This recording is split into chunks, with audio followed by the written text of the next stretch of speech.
ನಮಸ್ಕಾರ ಫ್ರೆಂಡ್ಸ್, ಎಲ್ಲರಿಗೂ ಹೇಗಿದ್ದೀರಾ? ಇವತ್ತು ನಾವು ಮಾಡೋಣ ಮಹಾರಾಷ್ಟ್ರದ ಸ್ಪೆಷಲ್ ಪಾವ್ ಭಾಜಿ. ಪಾವ್ ಭಾಜಿ ಅಂದ್ರೆ ಹೊರಗಡೆ ಸಿಗ್ತದಲ್ಲ, ಮಸ್ತ್ ಟೇಸ್ಟಿ. ಅದೇ ರೀತಿ ಮನ್ಯಾಗ ಹೆಂಗೆ ಮಾಡೋದು ಅಂತ ನೋಡೋಣ. ಪಾವ್ ಭಾಜಿ ಅಂದ್ರೆ ಮುಂಬೈ ಪಾವ್ ಭಾಜಿ, ಹೊರಗೆ ಗಾಡ ಮೇಲೆ ಸಿಗ್ತಾವೆ ಆ ಥರ ಪಾವ್ ಭಾಜಿ, ಅಥವಾ ಧಾಬಾದಲ್ಲಿ ಹೋಟೆಲ್ದಲ್ಲಿ ಸಿಗ್ತಾವಲ್ಲ ಆ ಥರ ಏನೋ ಒಂದು ಮನ್ಯಾಗ ಟ್ರೈ ಮಾಡ್ಬೇಕಂತ ಭಾಳ ಇರ್ತದೆ. ಬಟ್ ಅಷ್ಟು ಕರೆಕ್ಟಾಗಿ ಬರೋಲ್ಲ. ಬಟ್ ನೋಡೋಣ, ಈಗ ಸೇಮ್ ಅದೇ ಥರ ನಾನು ನಿಮಗೆ ಹೇಳ್ಕೊಡ್ತೀನಿ. ಬಟಾಟೆ ಮ್ಯಾಗಿನ ಸೊಪ್ಪು ಎಲ್ಲ ತಕ್ಕೊಂಡು ಅದನ್ನು ಸಣ್ಣಾಗಿ ಈ ರೀತಿ ಕಟ್ ಮಾಡ್ಕೊಂಡಿದ್ದೀನಿ. ಆಮೇಲೆ ಬೀಟ್ರೂಟ್ ತೊಗೊಂಡಿದ್ದೀನಿ. ಬೀಟ್ರೂಟ್ ಎದಕ್ಕಂದ್ರೆ ಬೀಟ್ರೂಟ್ ಹಾಕಿದ್ರೆ ಪಾವ್ ಭಾಜಿ ಕಲರ್ ಭಾಳ ಚಲೋ ಬರ್ತದೆ. ಆಮೇಲೆ ದೊಣ್ಣೆ ಮೆಣಸಿನ್ಕಾಯಿ ಕಟ್ ಮಾಡ್ಕೊಂಡಿದ್ದೀನಿ, ಫ್ಲವರ್, ಬಟಾಣಿ ಈ ರೀತಿ ಎಲ್ಲ ರೆಡಿ ಮಾಡ್ಕೊಂಡು ಕ್ಲೀನ್ ಮಾಡ್ಕೊಂಡೆ ಸಣ್ಣಂಗೆಲ್ಲ ಕಟ್ ಮಾಡ್ಕೊಂಡೀನಿ. ಈಗ ಕುಕ್ಕರ್ದಾಗ ಇವೇನು ಕಟ್ ಮಾಡಿದ್ದೀವಲ್ಲ ಎಲ್ಲ ಅವನ್ನ ಹಾಕಿ ಚಲೋ ಹಣ್ಣು ಕುದಿಸ್ಕೋಬೇಕು. ಹಣ್ಣಂಗೆ ಕುದಿಸ್ಕೊಂಡ್ಮೇಲೆ ಅದನ್ನು ಫುಲ್ ಸ್ಮ್ಯಾಶ್ ಮಾಡ್ಕೋಬೇಕು. ಇಲ್ಲಿ ಒಗ್ಗರಣೆಗೆ ಸಣ್ಣ ಟೊಮೆಟೊ, ಉಳ್ಳಾಗಡ್ಡಿ, ಅಲ್ಲ ಲಸೂನ್ ಪೇಸ್ಟ್ ರೆಡಿ ಮಾಡ್ಕೊಂಡಿದ್ದೀನಿ ನಾನು. ಒಗ್ಗರಣೆ ಮಾಡಬೇಕಾದ್ರೆ ಎಣ್ಣೆ ಚಲೋತ್ನಾಗೆ ಕಡೆ ಒಳಗೆ ಕಾಸ್ಕೊಳ್ಳೋದು. ಆಮೇಲೆ ಮೊದ್ಲಿಗೆ ನಮಗೆ ಸಾಸಿವೆ ಜೀರಿಗೆ ಬೇಕಾಗಿತ್ತಂದ್ರೆ ಹಾಕೋಬೋದು, ಇಲ್ಲಾಗಿತ್ತಂದ್ರೆ ಸ್ಕಿಪ್ ಮಾಡಿತ್ತಂದ್ರೂ ಅಡ್ಡಿಲ್ಲ. ಎಣ್ಣೆ ಒಳಗೆ ಉಳ್ಳಾಗಡ್ಡಿ, ಆಮೇಲೆ ಅಲ್ಲ ಲಸೂನ್ ಪೇಸ್ಟ್, ಆಮೇಲೆ ಸ್ವಲ್ಪ ಸಣ್ಣ ಕಟ್ ಮಾಡಿದ್ದ ಮೆಣಸಿನ್ಕಾಯಿ ಹಾಕಿ ಚಲೋತ್ನಾಗೆ ಫ್ರೈ ಮಾಡ್ಕೊಳ್ಳೋಣ. ಫ್ರೈ ಆದ್ಬೇಕು ಸಣ್ಣಗೆ ಕಟ್ ಮಾಡ್ಕೊಂಡಿದ್ದ ಟೊಮೆಟೊ ಹಾಕಿ ಅದನ್ನು ಚಲೋತ್ನಾಗೆ ಫ್ರೈ ಮಾಡ್ಕೊಳ್ಳೋಣ. ಫ್ರೈ ಆದ್ಬೇಕು ಆಮೇಲೆ ಇದ್ರಾಗ ಅರಿಶಿನ ಪುಡಿ, ಪಾವ್ ಭಾಜಿ ಮಸಾಲ ಹಾಕ್ಕೊಂಡು ಚಲೋತ್ನಾಗೆ ಇದನ್ನು ಸ್ವಲ್ಪ ಮಸ್ತ್ ಫ್ರೈ ಮಾಡ್ಕೋಬೇಕ್ರಿ ಎಣ್ಣೆ ಒಳಗೆ. ಮಸಾಲ ಹಾಕಿದ ಕೂಡಲೇ ವಾಸ ಘಮ್ ಅಂತದ. ಆಮೇಲೆ ಇದ್ರಾಗ ಒಣ ಖಾರ ಹಾಕ್ಬೇಕ್ರಿ, ಕಲರ್ ಇದ್ದಿದ್ದು. ಹೆಚ್ಚು ಜಾಸ್ತಿ ಕಲರ್ ಇದ್ದಿದ್ದು ಖಾರ ಇದ್ರಾಗ ಹಾಕಿದಂದ್ರೆ ಕಲರ್ ಮಸ್ತ್ ಅಂದ್ರೆ ಮಸ್ತ್ ಬರ್ತದೆ. ಪಾವ್ ಭಾಜಿ ಅಂದ್ರೆ ಕಲರ್ ನೋಡಿನೇ ನಮ್ಗೆ ತಿನ್ನೋಕೆ ಮನಸ್ಸು ಬರ್ಬೇಕು, ಆ ರೀತಿ ಕಲರ್ ಬರ್ಬೇಕು ರೀ ಇದಕ್ಕೆ.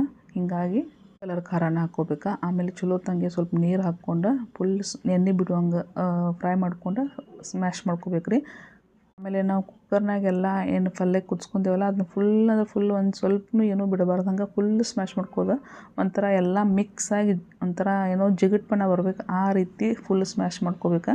ಸ್ಮ್ಯಾಶ್ ಮಾಡಿ ಆದ ಬಳಿಕ ಇದು ನಾವು ಫುಡ್ಡಿಯನ್ನು ಹಾಕಿರ್ತೇವಲ್ಲ ಅದ್ರೊಳಗೆ ಹಾಕ್ಕೊಂಡು ಫುಲ್ ಮಿಕ್ಸ್ ಮಾಡ್ಕೋಬೇಕ್ರಿ. ನೋಡಿರಿ, ಮಿಕ್ಸ್ ಮಾಡ್ಕೊಂಡು ಆದ ಕೂಡಲೇ ಎಷ್ಟು ಚಂದ ಕುದಿ ಬಂದದ. ಒಳಗನ ಸ್ವಲ್ಪ ರುಚಿಗೆ ತಕ್ಕಂಥ ಉಪ್ಪು ಹಾಕೋಬೇಕ್ರಿ. ಹೊರಗೆ ಮಾಡ್ತಾರಲ್ಲ ಪಾವ್ ಭಾಜಿ ಸೀಕ್ರೆಟ್ ಅಂದ್ರೆ ಮೊದಲು ಭಾಜಿ ಮಾಡಿಟ್ಟಿರ್ತಾರೆ ಸೈಡ್ಗೆ, ಆಮೇಲೆ ಈ ರೀತಿ ಏನು ಅವರು ಒಗ್ಗರಣೆ ಹಾಕಿ ಕೊಡ್ತಾರಲ್ಲ ಅದೇ ಸ್ಮೆಲ್ ಮಸ್ತ್ ಅಂದ್ರೆ ಟೇಸ್ಟೂ ಬರ್ತದೆ, ಮಸ್ತು ಆಗ್ತದೆ. ಅದ್ರ ಸಲುವಾಗಿ ಈಗ ನಾವು ಏನು ಮಾಡೋಣ ಅಂದ್ರೆ ಒಂದು ಪ್ಯಾನ್ ಒಳಗೆ ಬೆಣ್ಣೆ ಕಾಸ್ಕೊಳ್ಳೋಣ. ಅದ್ರೊಳಗೆ ಸ್ವಲ್ಪ ಕಲರ್ ಖಾರ, ಆಮೇಲೆ ಪಾವ್ ಭಾಜಿ ಮಸಾಲ, ಬೆಳ್ಳುಳ್ಳಿ ಮತ್ತು ಶುಂಠಿ ಸ್ವಲ್ಪ ಇಟ್ಕೊಳ್ತೇವೆ ಪೇಸ್ಟ್ ಎಲ್ಲ, ಅದನ್ನು ಸ್ವಲ್ಪ ಇದ್ರೊಳಗನ ಹಾಕಿ ಸ್ವಲ್ಪ ನಿಮಗೆ ಬೆಣ್ಣೆ ಕಡಿಮೆ ಅನಿಸಿತ್ತಂದ್ರೆ ಇನ್ನೊಂದು ಸ್ವಲ್ಪ ಹಾಕ್ಕೋಬೇಕು.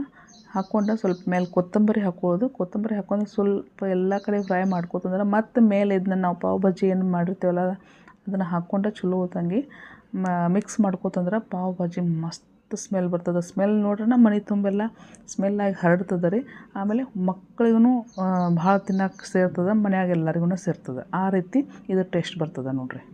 ಫುಡ್ನಿ ಆದ್ಬೇಕು ಪಲ್ಯ ಎಲ್ಲ ಸೈಡಿಗೆ ತೆಗೆದ ಅದೇ ಪ್ಯಾನ್ ಒಳಗೆ ಇನ್ನೊಂದು ಸ್ವಲ್ಪ ಬೆಣ್ಣೆ ಹಾಕ್ಕೊಂಡು ಸ್ವಲ್ಪ ಖಾರ ಮತ್ತು ಪಾವ್ ಭಾಜಿ ಮಸಾಲ ಹಾಕ್ಕೊಂಡು ಇದು ಪಾವ್ ಏನಿರ್ತಾವಲ್ಲ ಅದೇ ತವಿ ಒಳಗೆ ಈ ರೀತಿ ಬಿಸಿ ಮಾಡ್ಕೋಬೇಕ್ರಿ. ಅಂದ್ರೆ ಅದ್ರ ಕಲರ್ ಮತ್ತು ಅದ್ರದ್ದು ಏನು ಸ್ಮೆಲ್ ಇರ್ತದಲ್ಲ ರೀ, ಇದು ಪಾವ್ ಒಳಗೂ ಬಿತ್ತಂದ್ರೆ ಪಾವ್ ಭಾಜಿ ತಿನ್ನೋಕೆ ಮಜಾನ ಬರ್ತದೆ.